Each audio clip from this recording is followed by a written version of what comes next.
The snow in Vermont doesn't just fall, it conquers. By the second week of December, our family cottage was less of a building and more of a frosted gingerbread house tucked into the folds of the Green Mountains. Inside, the world was a cacophony of domestic warmth, the rhythmic thud of logs settling in the hearth, the high-pitched whistle of a copper kettle, and the omnipresent scent of Martha's cinnamon rolls, sticky, sweet, and heavy enough to ground any wandering soul. "Ilora, stop squinting at the screen and help me with this ribbon," Cora called out from the rug. I looked up from my laptop and felt that familiar, dizzying sensation of looking into a mirror that wasn't made of glass. Cora was sitting cross-legged amidst a sea of emerald green wrapping paper. We were 24, but in the soft glow of the Christmas tree lights, we could have been 10. We were wearing the yearly uniform thick, cable-knit wool sweaters in a shade of cream that matched our pale skin. Even our hair, a chaotic tumble of chestnut waves, was pulled into identical, messy top knots, held in place by the same brand of tortoise shell clips.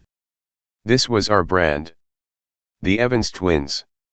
We weren't just sisters, we were a matching set. A biological coincidence that our mother, Martha, had curated with the precision of an art gallery owner since the day we were brought home from the hospital. "You know," I said, sliding off the sofa to join her on the floor, "the internet says that even identical twins can have slight variations in their DNA due to environmental factors. Epigenetics and all that." Cora rolled her eyes, a gesture we performed with the exact same timing. "You've been reading those science blogs again. We're clones, Ilora. Face it. We even have the same weird freckle on our left earlobes. What more proof do you need?" "I don't need proof of us," I clarified, picking up a pair of scissors. "I want proof of the rest. Martha always says we're pure-blooded Irish, but look at my skin. I don't tan, I translucent.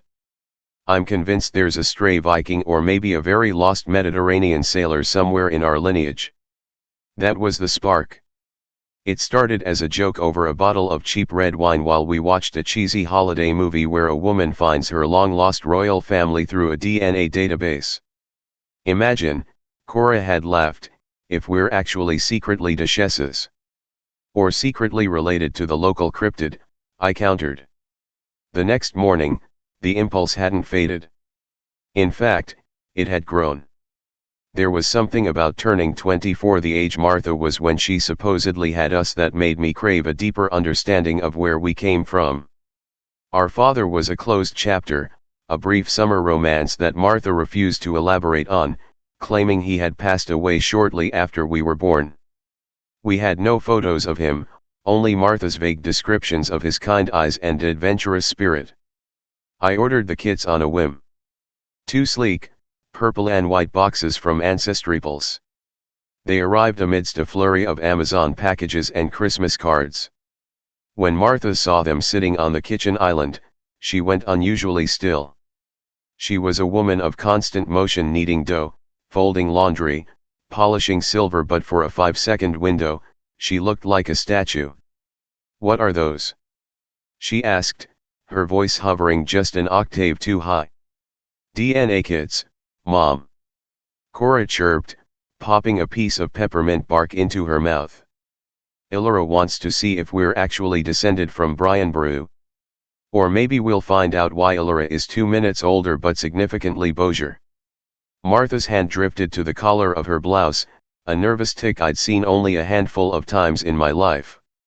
"Why waste money on those things? I've told you everything you need to know. We're Evanses. We're from County Cork on my side, and your father was a mix of English and Welsh. Those companies just want to sell your data to insurance firms. It's just for fun, Mom," I said, frowning slightly at her reaction. "Everyone's doing it. It's like a personality test, but with science."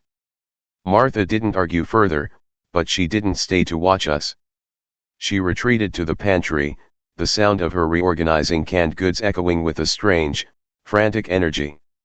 Cora and I, oblivious to the storm brewing in the kitchen, retreated to our sanctuary, the shared bedroom that had seen every secret, every heartbreak, and every whispered dream of our 2 decades of life. The room was a shrine to our symmetry, twin beds with matching quilts, twin desks with matching lamps. "Okay," Cora said, handing me a sterile wrapped swab. "The instructions say no eating or drinking for 30 minutes. We're clear." We stood in front of the vanity mirror, side by side. "On the count of 3, I said. 1, 2, 3. We swabbed the insides of our cheeks in unison, a synchronized dance of curiosity. It felt clinical and ridiculous at the same time. We were literally mining our bodies for secrets. As I tucked my swab into the stabilizing liquid in the small plastic tube, I looked at Cora's reflection. She looked so much like me that it sometimes felt like I didn't have an identity of my own. We were a we, never an I. To the town, we were the twins. To our teachers, we were the Evans girls. Even to Martha, we were often addressed as a single unit. I hoped the DNA test would give us anything that belonged to just one of us. A different percentage of Scandinavian blood, a unique genetic marker for a specific trait. I wanted a sliver of distance. "Done," Cora said, snapping her tube shut. She scrawled her name on the label in her lupa, elegant handwriting. I followed suit with my cramped, hurried script. We walked down to the mailbox together, the snow crunching under our matching boots. The air was so cold it stung our lungs, but there was an electricity in it. A sense of a threshold being crossed. "Imagine if the results come back and we're not actually twins," Cora joked, tossing her envelope into the metal box. "Imagine if you were kidnapped and replaced by a very convincing look-alike." "If I were a look-alike, I would have picked a family with a better Wi-Fi connection," I joked back. We laughed, the sound ringing out in the silent, winter woods. We linked arms and headed back to the cottage, the yellow light from the windows beckoning us home. We spent the rest of the evening dreaming up elaborate genealogies. We were Vikings. We were lost Russian royalty. We were the descendants of high seas pirates. Martha stayed in her room that night, claiming a headache. Over the next 3 weeks, the kits became a background thought. Christmas preparations took over. We dragged a 7-foot fir tree into the parlor, its needles shedding like green rain. We spent hours untangling strings of lights that refused to cooperate. We baked batches of gingerbread men, decorating them to look like our neighbors. But every time I checked the mail, or every time I saw a notification on my phone, my stomach did a little flip. It was the ancestry craze, that modern fever where we believe a laboratory in California can tell us who we truly are. I didn't notice that Martha had stopped looking us in the eye. I didn't notice that she had started drinking her tea with a trembling hand, her gaze often fixed on the two of us with a look that wasn't quite love and wasn't quite fear, but something hovering painfully in between. I didn't notice that Cora, usually the more carefree of the two of us, had started having vivid nightmares. She'd wake up in the middle of the night, gasping for air, clutching her stomach as if she'd lost something vital. "Just holiday stress," she'd whisper when I asked. "Too much sugar." We were so convinced of our reality. We were the Evans twins. Born June 14, 1999. Minutes apart. Mirror images. We were the perfect, identical daughters of a devoted single mother. As the calendar turned to December 24, the processed bar on the Ancestry Pulse website finally hit 100%. The secrets were no longer in the mail. They were in the cloud, waiting for a single click to descend and shatter the gingerbread house we had lived in for 24 years. The blizzard outside was screaming now, a whiteout that cut us off from the rest of the world. It was the perfect night for a family Christmas. It was the perfect night for a lie to die. I pulled my phone from my pocket as the clock struck midnight, signaling the start of Christmas morning. "Cora," I whispered, my heart suddenly racing for reasons I couldn't explain. "The results are in." She looked at me, my brown eyes wide with excitement. Open it, L. Let's see who we are. We had no idea that who we were was a fiction, and that the truth was about to make the cold Vermont winter feel like a furnace. The blue light of the laptop screen felt abrasive, a sharp, sterile contrast to the warm, amber flicker of the dying fire downstairs. Cora and I were huddled together on my twin bed, the heavy duvet pulled over our shoulders like a shared cocoon. Outside, the Vermont blizzard had reached its crescendo, the wind howled against the eaves of the cottage, sounding like a choir of ghosts trying to find a way inside. Go on, Cora whispered, her breath hitching slightly. Click it. Don't be a coward. I managed a weak laugh, but my fingers were trembling as they hovered over the trackpad. I'm not being a coward. I'm just savoring the last few seconds of being a normal person before I find out I'm 2% Neanderthal. I clicked the button, view my full results. The loading circle spun a tiny, mocking halo of white dots. My heart was a frantic bird trapped in my ribcage. I didn't know why I was this nervous. It was just data. It was just a sequence of A, T, C, and G mapped out by a machine in some sterile lab. It shouldn't have the power to change the air in the room, yet it felt like the oxygen was thinning. The screen flickered, and the dashboard appeared. Okay, I said, leaning in. Ethnicity estimate, 42% Irish, 35% Great Britain, 12% Germanic Europe, and, oh, look at that. 11% Scandinavia. You were right, Cora. We're Vikings. Cora leaned her head on my shoulder, her chestnut hair tickling my cheek. I knew it. That explains my urge to pillage the refrigerator every night at midnight. What about the DNA relatives? Let's see if we have any secret cousins in Dublin. I scrolled down. The DNA relatives section was the heart of the site, a list of people in the database who shared segments of my genetic code. At the top of the list, I expected to see Cora Evans. I expected the label next to her name to say sibling or twin. The page loaded. My name was at the very top, of course. And directly beneath it was Cora's name. I blinked. I rubbed my eyes, thinking the blue light was playing tricks on my vision. I looked again. One Cora Evans. Relationship, parent/child. Shared DNA, 3,480 centimeters, 49.9% shared DNA. The silence that followed was absolute. Even the wind outside seemed to hold its breath. I stared at the words parent/child until they lost all meaning, until they were just shapes on a screen. It's a glitch, Cora said. Her voice was flat, devoid of its usual melodic lilt. It sounded like it was coming from a long way off. The website is broken, Illyra. It thinks I'm your mother. It must be, I breathed, my hands going cold. That's physically impossible. We're twins. We have the same birth certificate. We have the same birthday. We have the same face. I clicked on the match to see the detailed breakdown. Ancestry Pulse didn't just give you a label, it showed you the centimorgans, cm, shared. For siblings, the range is usually between 2,200 and 3,300 centimeters. For a parent and child, it is almost always around 3,400 to 3,500 centimeters, representing a perfect half of the genetic material.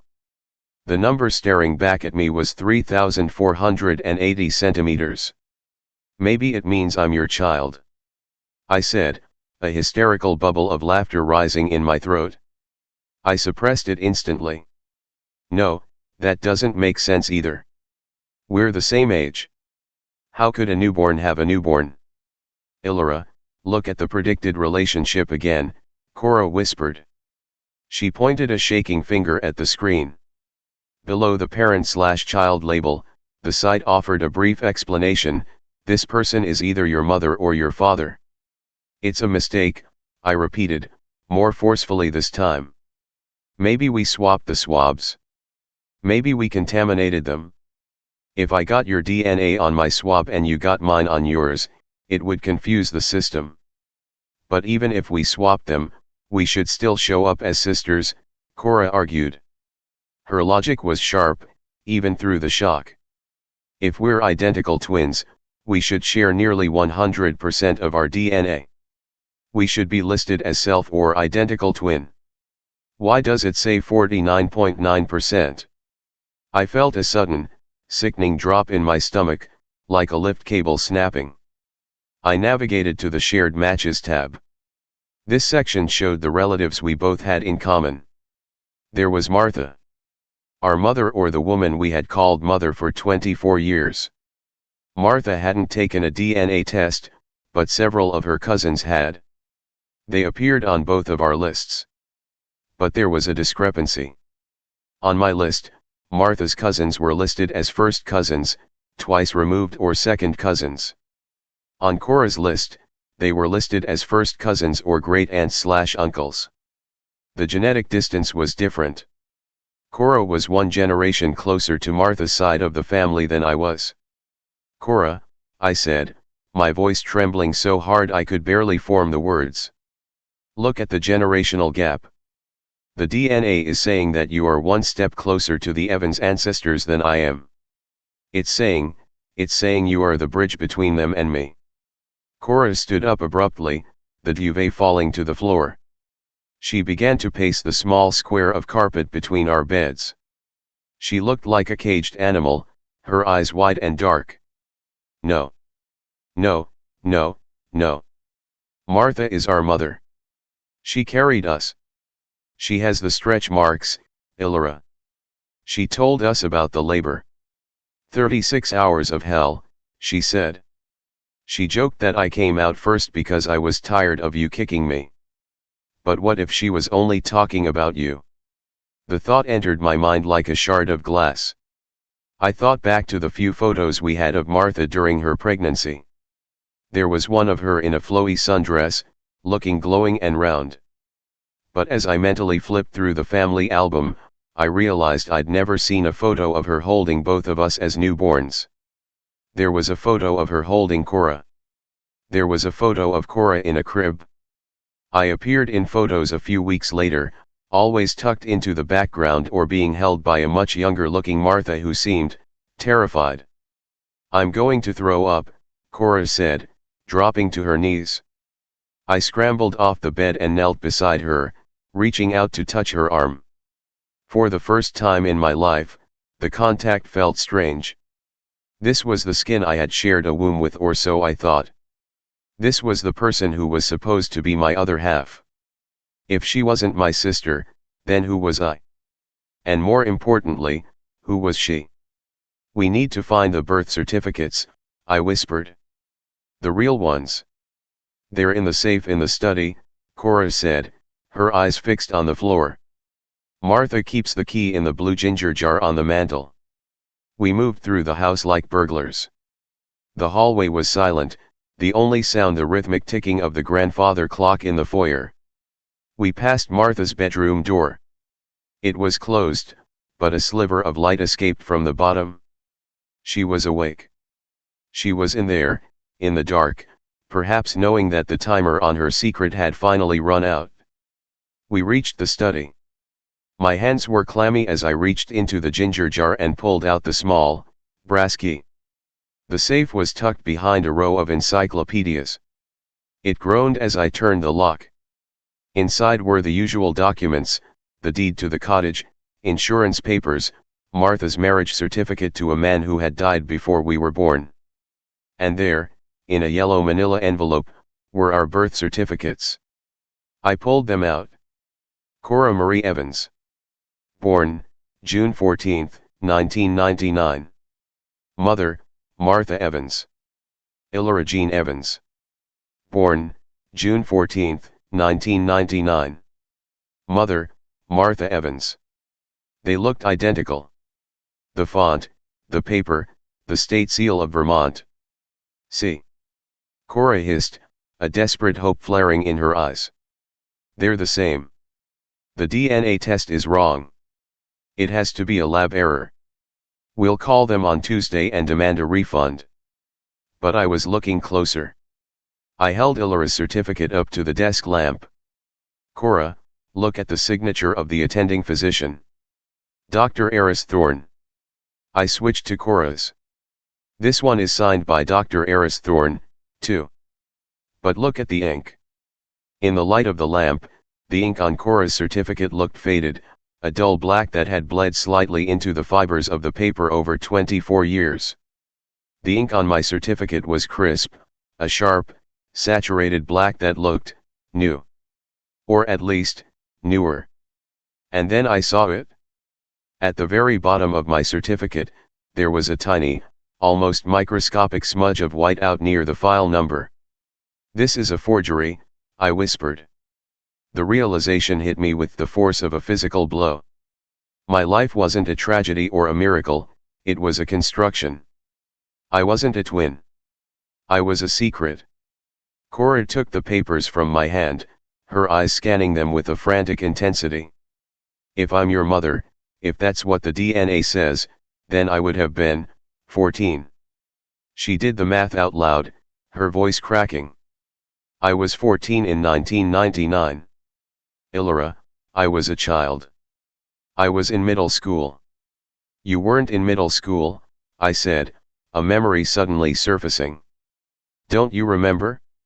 Martha told us you had that chronic fatigue issue. You stayed home for a year. You said you didn't remember much of that year because you were so tired and sick. Cora's face went ghostly pale.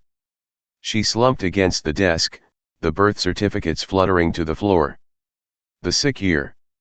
I stayed in the attic. Martha brought me soup. She told me the medicine made me groggy. I remember. I remember waking up in a hospital. I remember pain. But she told me it was my appendix. She told me they had to take it out. The pieces were falling into place, creating a picture that was grotesque and heartbreaking. Martha hadn't just hidden a pregnancy, she had stolen a sisterhood to cover a scandal. She had raised her granddaughter as her daughter, and forced her teenage daughter to act as a sibling to her own flesh and blood. She lied to us every single day, I said, the anger finally beginning to override the shock. Every birthday, every twin day, every time we dressed in matching clothes, she was watching a lie play out. Does that mean? Cora looked up at me, her eyes brimming with tears. Does that mean you aren't my sister? I looked at her, really looked at her. I saw the slight puffiness of her eyes, the way her bottom lip trembled, the way she held her hands. She was me, and I was her. I don't know what we are, I whispered. Just then, the door to the study creaked open. Martha stood in the doorway. She wasn't wearing her festive Christmas sweater anymore. She was in a thin, gray nightgown, looking older and more fragile than I had ever seen her. She didn't look at the safe, or the birth certificates on the floor. She looked straight at the laptop I was still clutching in my left hand. I told you, Martha said, her voice a ghostly rasp. I told you those kids were nothing but trouble. The Christmas tree in the living room flickered, its timer finally cutting the power, plunging the hallway into darkness, leaving only the cold, blue light of the DNA results to illuminate the wreckage of our family. The silence that followed Martha's entrance was not empty, it was heavy, pressurized, like the air in a room just before a lightning strike. She stood framed by the doorway, the shadows of the hallway stretching behind her like a dark cape. The woman I had called mother for 24 years looked diminished. The iron-willed matriarch who could navigate any crisis with a batch of cookies and a stern look had vanished, replaced by a ghost in a gray nightgown. You shouldn't have gone digging, Martha said again, her voice steadier now, though it lacked its usual warmth. Some things are buried for a reason, Ilara. Not because they are evil, but because they are heavy. Too heavy for children to carry. Children. I spat the word out. It tasted like bile. We're 24, Martha. Or at least, I am. How old is she? How old is Cora? Cora was still on the floor, her back pressed against the mahogany desk, her hands clutching her knees. She looked up at Martha with an expression of such raw, primal betrayal that I had to look away. You said I was sick, Cora whispered. You said it was my blood. You said I was anemic, that I needed to stay in the attic so the noise of the house wouldn't hurt my head. Martha stepped into the room, closing the door softly behind her. The click of the latch sounded like a gavel. She didn't look at me, she looked only at Cora. You were 14, Cora. Just a baby. You came to me in the garden that spring, crying, telling me you hadn't had your period in 3 months. Do you remember what you told me? You said you didn't know how it happened. That boy from the lake, that boy who moved away 2 weeks later. Cora flinched as if she'd been struck. A flicker of a memory seemed to pass over her face, a hazy, sun-drenched afternoon, the smell of lake water and cheap cologne. I protected you, Martha continued, her voice rising with a desperate, defensive edge. I saw what happened to the girls in this town who got into trouble. Their lives ended. They became cautionary tales. I wasn't going to let that happen to my daughter. Not my brilliant, beautiful Cora. So you stole her child? I asked, my voice trembling with a cold, sharp rage. You stole her identity? You made her live a lie for 2 decades. Martha finally turned her gaze to me. Her eyes were hard, polished stones. I didn't steal anything, Ilora. I gave you a life. I gave you a mother who was present and capable, and I gave Cora a chance to grow up. When we went away to visit Aunt Sarah in Oregon, we weren't at a farm. We were in a private clinic. You were born in a room with no windows, in the middle of a thunderstorm. And the moment you breathed, I knew what I had to do. You forged the papers, I said, gesturing to the birth certificates on the floor. I had a cousin who worked in the records office in the next county over, Martha said dismissively, as if forging legal documents was as simple as swapping a recipe. She owed me a favor. We created a paper trail that said I had twins. It was easy. People see what they want to see. They saw a woman with 2 babies, and they didn't ask questions because the story was more pleasant than the truth. I looked at Cora. She was shaking now, a violent, rhythmic tremor. The timeline of lies was unfurling in my mind like a roll of film. I thought about our childhood. The way Martha had always been slightly more protective of Cora. The way she had insisted Cora stay back a year in school because of her illness, ensuring that we entered the 1st grade together. I remembered how Cora had always seemed more mature, more weary of the world, while I was allowed to be the younger, more impulsive twin. The appendix surgery, Cora said, her voice barely audible. The scar on my stomach. You told me it was a complicated surgery. You told me that's why I couldn't have children of my own later, because of the complications. Martha's face softened for a fraction of a second, a flicker of genuine regret crossing her features. I couldn't have you finding out later, Cora. I couldn't risk a doctor telling you the truth during a routine exam. So I told you the surgery had left you sterile.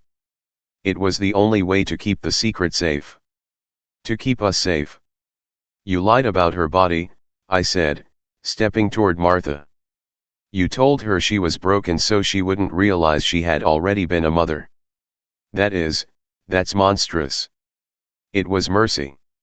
Martha shrieked, the sound echoing off the book-lined walls.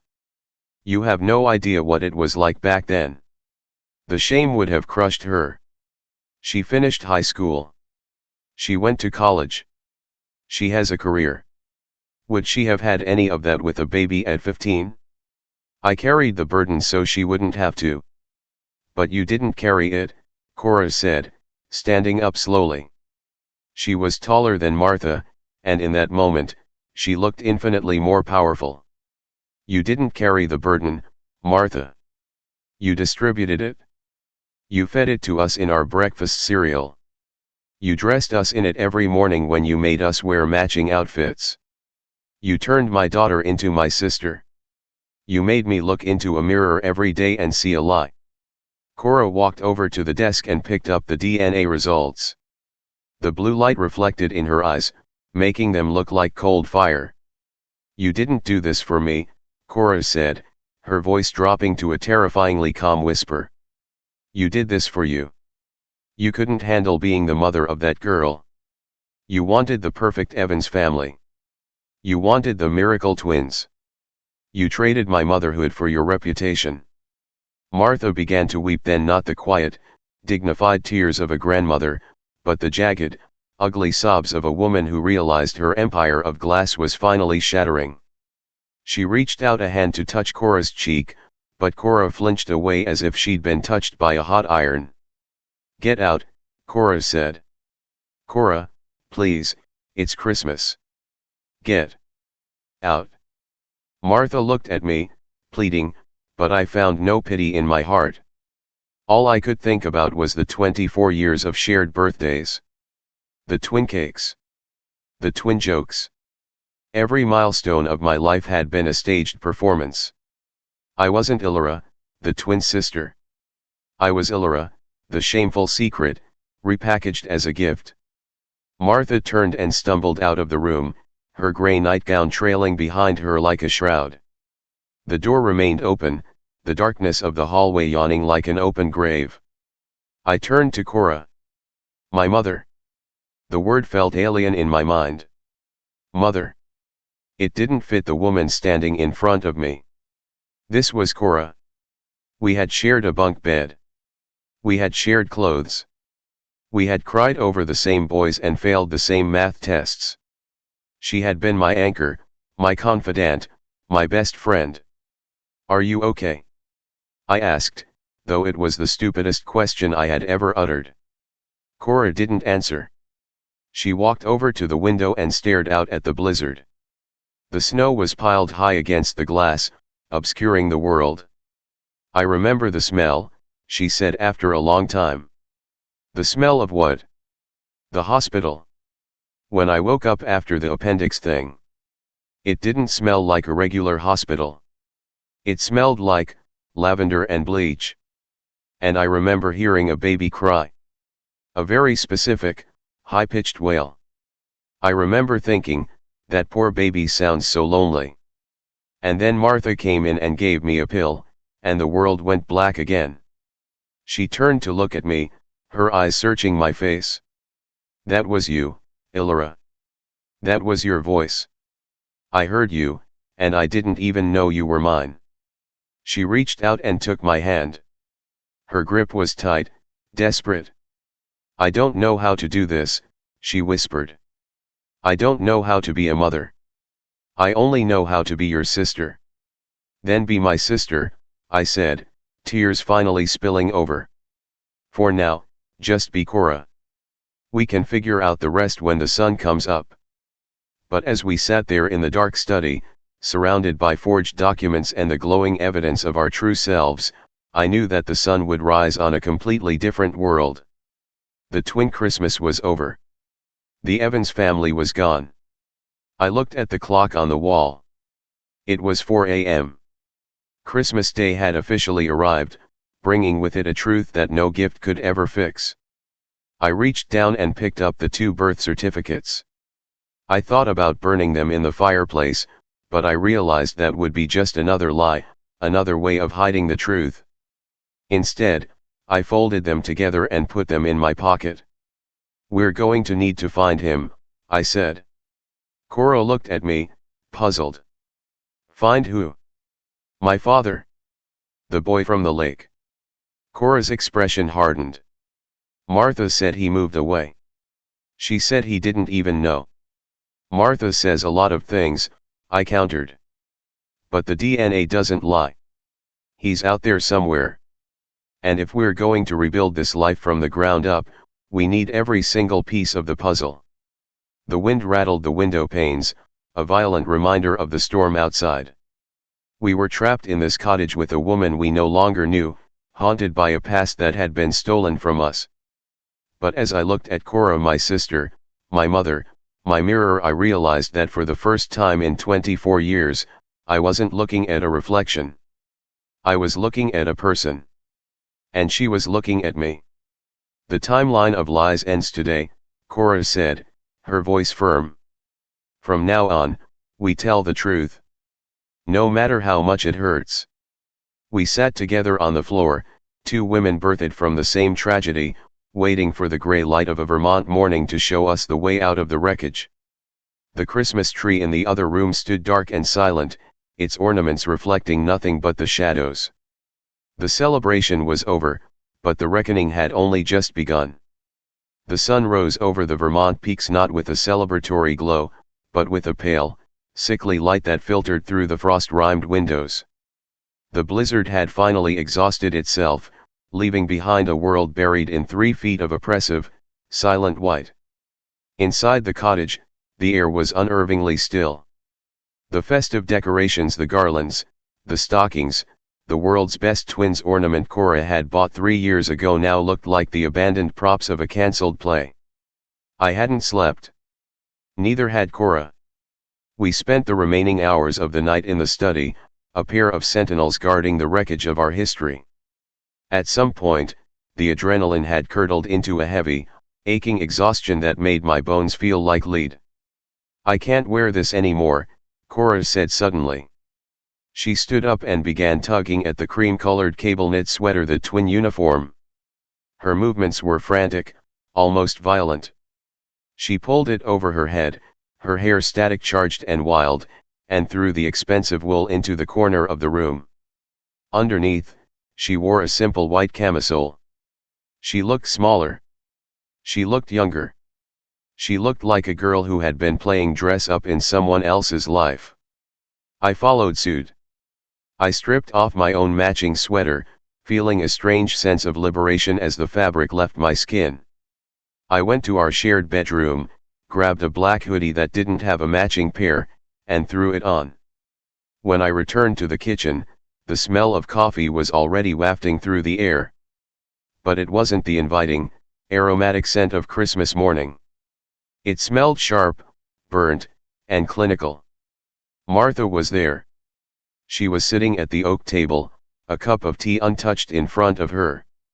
She had dressed for the day, a sensible wool skirt and a cardigan, as if she could simply act her way back into her role as the matriarch.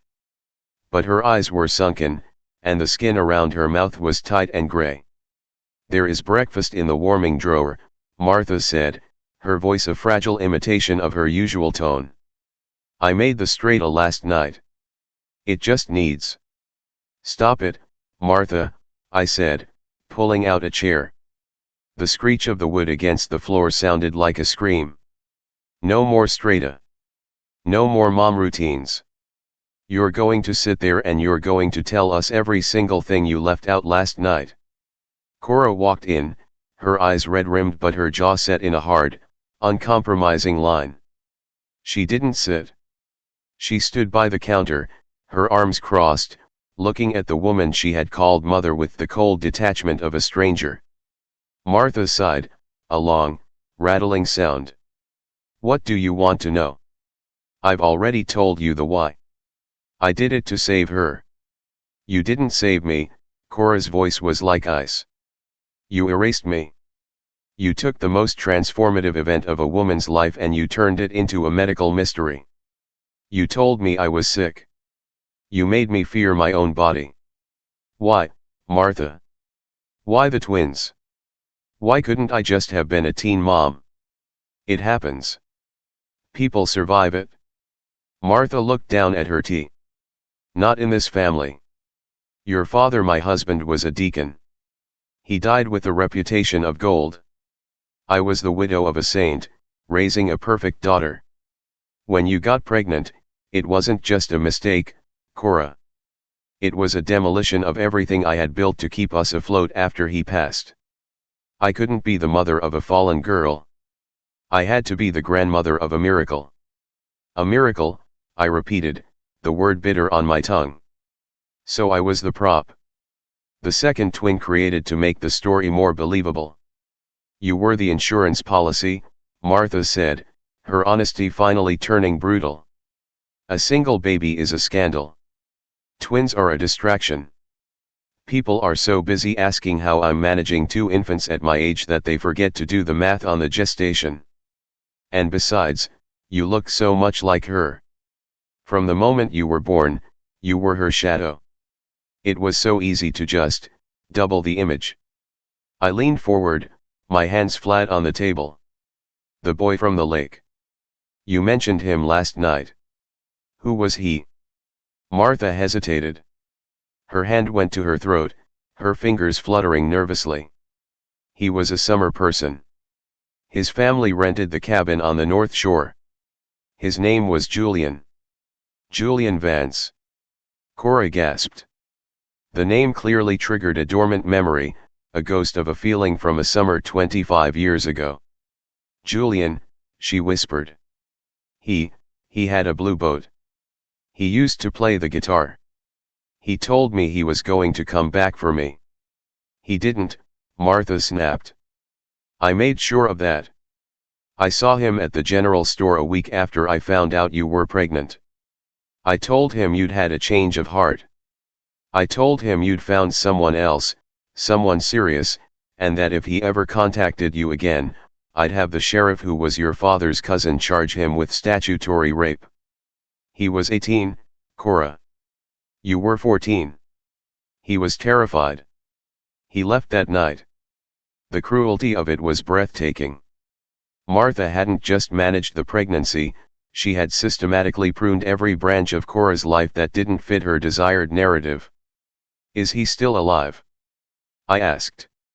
I wouldn't know, Martha said, though the way she avoided my gaze told me she was lying.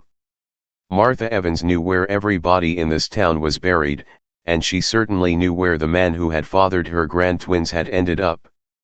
I pulled my phone out. I didn't need Martha's help anymore. I had the name. I had the location. And I had a DNA profile that was currently linked to a global database. I'm searching for him, I said. And if he's in the system, I'll find him.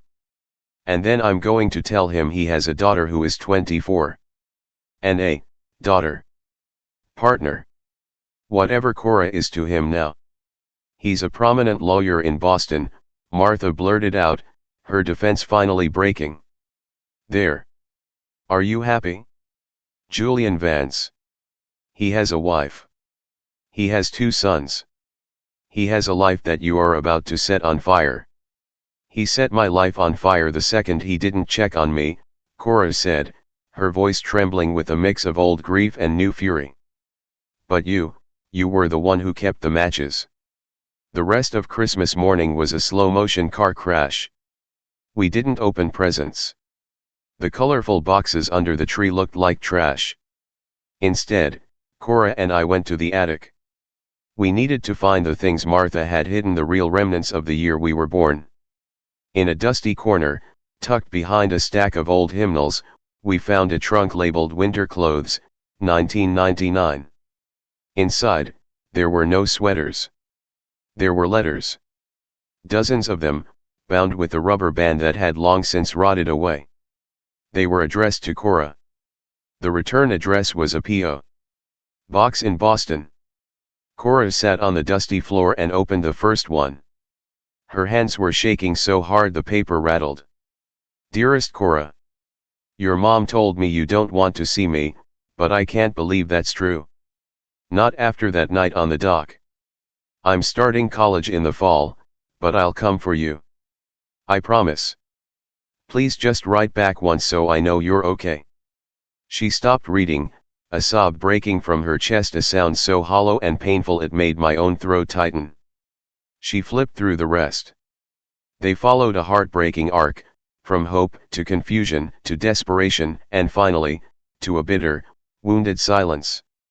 The last letter was dated December 1999. She kept them, Cora choked out.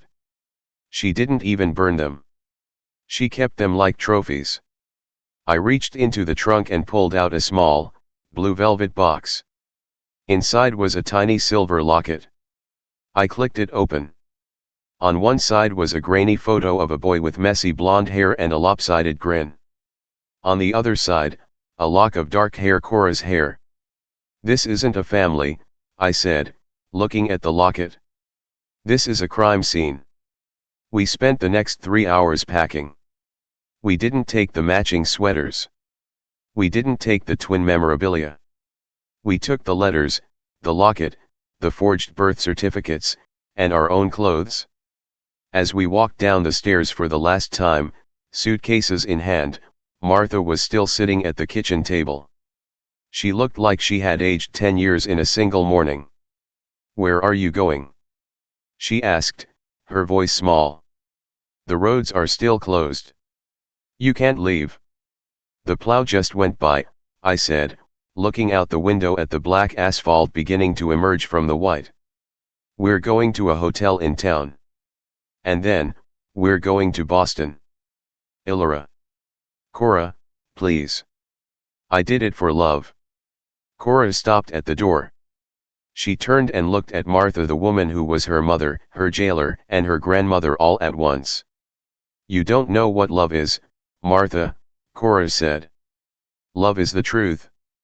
Everything else is just control." We loaded the car in silence. The cold air was refreshing, a sharp slap of reality after the suffocating atmosphere of the cottage. As I backed the car down the driveway, I looked at the house in the rearview mirror. It looked beautiful, a perfect New England postcard. But I knew the rot that lived in the walls. Cora sat in the passenger seat, the folder of letters clutched to her chest. She looked out at the passing snowdrifts. "Ilora." "Yeah. I'm sorry." I glanced at her, confused. "For what? You didn't do this." "I'm sorry I wasn't your mother," she whispered. "I'm sorry I didn't get to hold you and know you were mine. I'm sorry you had to grow up thinking you were just a twin instead of a daughter." I reached over and took her hand. Her skin was warm, the same temperature as mine. Our DNA was a 49.9% match, but in that moment, the numbers didn't matter. "You were the best sister I ever had," I said, a small, sad smile touching my lips. "And you're the best mother I never knew I had. We're just going to have to learn how to be both." "Does this mean I have to stop stealing your hoodies?" she asked, a flash of her old wit returning through the tears. "Absolutely not," I laughed. "But it does mean you're paying for the hotel. Mother's rules." We drove toward the highway, leaving the twin Christmas behind us. Ahead lay Boston, a man named Julian, and a future that was finally, terrifyingly, our own. The labels had shifted, the world had shattered, but as we crossed the state line, I realized that for the first time in my life, I wasn't looking for my reflection in the person next to me. I was looking at my family. And for once, the truth was the greatest gift under the tree. Boston in late December was a landscape of gray slush and towering glass. The city didn't have the quiet, suffocating grace of the Vermont woods. It was loud, fast, and indifferent to the wreckage of our lives. We checked into a nondescript hotel in Back Bay, a place of beige carpets and generic art that felt safely anonymous. It was exactly what we needed, a blank space where we weren't the Evans twins. Cora spent the first night staring at the city lights from the window, the folder of Julian's letters sitting on the bedside table like a live wire. She hadn't spoken much since we crossed the state line. The shift from sister to mother hadn't just changed our labels, it had recontextualized every memory she possessed. Every time she looked at me, I saw the gears turning, her calculating the moments she could have mothered me but chose to play a peer instead. "I keep thinking about the day you fell off the swing set," she said suddenly, her voice barely audible over the hum of the heater. "You were 6. You scraped your knee so badly the white of the bone was showing. I wanted to pick you up and never let you go. I remember feeling this physical ache in my chest. But Martha pushed me aside. She said, 'Cora, let me handle her, go play.' I thought I was just a sensitive sister. I didn't know I was experiencing an instinct I wasn't allowed to have. I sat beside her, our shoulders touching. You were there, Cora. That's what matters. You were the one who snuck into my bed that night with a bag of frozen peas and a comic book. You were doing the job without the title. Today, she said, turning to me with a fierce clarity in her eyes, I want the truth. Not for me. For you. You deserve to know the man who was erased from your birth certificate. The firm of Vance, Sterling, and Associates occupied the top 2 floors of a skyscraper overlooking the harbor. It was an environment of mahogany, hushed voices, and the smell of expensive leather. It was a world away from the flour-dusted kitchen in Vermont. We didn't make an appointment. We didn't have a plan. We simply walked in, 2 women who looked enough alike to be a glitch in the matrix, dressed in jeans and hoodies that screamed outsider. Can I help you? The receptionist asked, her gaze flicking between us with professional curiosity. We're here to see Julian Vance, I said. My voice was steadier than I felt. Tell him it's about the summer of 1999. Tell him it's about a girl named Cora and the letters he wrote that were never answered. The receptionist's polite mask faltered. She looked at Cora, then at me, her eyes widening as the resemblance clicked. She picked up the phone. 5 minutes later, a man stepped out of the frosted glass doors. Julian Vance was not the boy from the locket. He was a man in his late 40s, silver-haired at the temples, wearing a suit that cost more than our car. But when he saw Cora, the composure he had spent decades building evaporated. He stopped dead in the middle of the plush carpet, his briefcase nearly slipping from his hand. Cora. He whispered. Hello, Julian, Cora said. Her voice didn't shake. I believe you have a daughter you've never met. Actually, you have a daughter you were told didn't exist. He led us into a private conference room. Through the floor-to-ceiling windows, the Boston Harbor was a sheet of steel. Julian sat across from us, his hands clasped so tightly his knuckles were white. He couldn't stop looking at me. It was a haunting gaze searching for himself in my eyes, my nose, the shape of my jaw. Martha told me. He started, his voice cracking. She told me you went to Europe.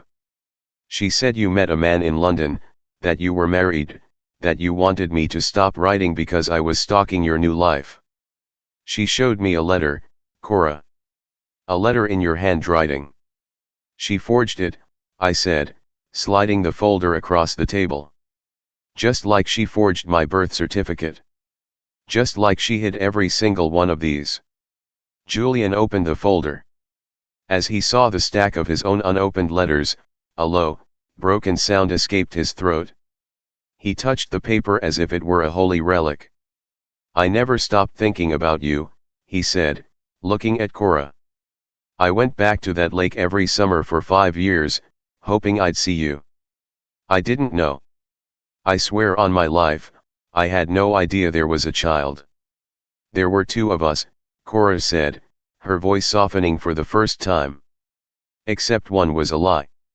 Martha raised Ilora as my sister. She told me the birth had been a medical complication, that I'd been sick.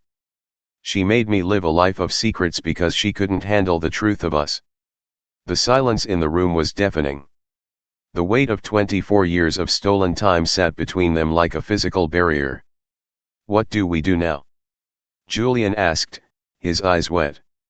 I have a family, Ilora. I have sons who are 18 and 16. I have a wife who, she knows about the girl from the lake. I never hid that you were my first love. But I never told her I had a daughter. I'm not here to blow up your life, Julian, I said, surprising myself with my own calmness. I spent my whole life being a twin. I spent my whole life being part of a set. I didn't come here to find a daddy or a new family. I came here to be seen. I came here so that for once in my life, I exist as a person, not a cover story. Julian reached across the table, his hand hovering over mine. I let him take it. His grip was warm, and for the first time, I felt a connection that wasn't a reflection. It was an anchor. We didn't stay in Boston for long. After a week of long, painful, and eventually healing conversations with Julian and our extended family, the storm finally broke. Julian's wife was a woman of unexpected grace, and while the shock was immense, she looked at me and saw not a scandal, but a person who had been robbed of a father. But the real resolution didn't happen in a lawyer's office or a fancy dinner. It happened on the drive back, not to Vermont, but to the apartment Cora and I shared in the city where we worked. We pulled over at a roadside diner somewhere near the Massachusetts border. The Christmas lights were still up, sagging slightly under the weight of the melting snow. "So," I said, poking at a plate of fries, "are we going to change the birth certificates?" Cora looked at me. She looked tired, but the haunted expression that had lived in her eyes since Christmas Eve was gone. "I think so. I want my name where it belongs. I want the world to know you're mine." "And Martha?" Cora sighed, looking out the window. "She called me this morning. She was crying. She said she was lonely. I told her that loneliness is the price of a lie. I'm not ready to forgive her, Ilora. Maybe I never will be. But I'm not going to let her hate consume me either. She's a ghost now. We're the ones who are alive." I looked at her, my mother, my sister, my best friend. The DNA test had promised to tell us who we were, but it had only given us the raw data. We were the ones who had to build the meaning. "You know," I said, "technically, I've been calling you by your first name my whole life. Does this mean I have to start calling you Mom?" Cora laughed, a genuine, bright sound that cut through the gloom of the diner. "If you call me Mom in public, I will personally revoke your Netflix password. I'm 24, Ilora. I'm the youngest mother of a 24-year-old in history. Let's keep some of the mystery alive." "Deal," I said, raising a glass of chocolate milk. "To the Evans women. Whatever the hell that means now."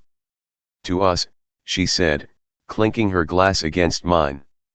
A year later, on Christmas Day, I stood in front of the mirror in my own apartment.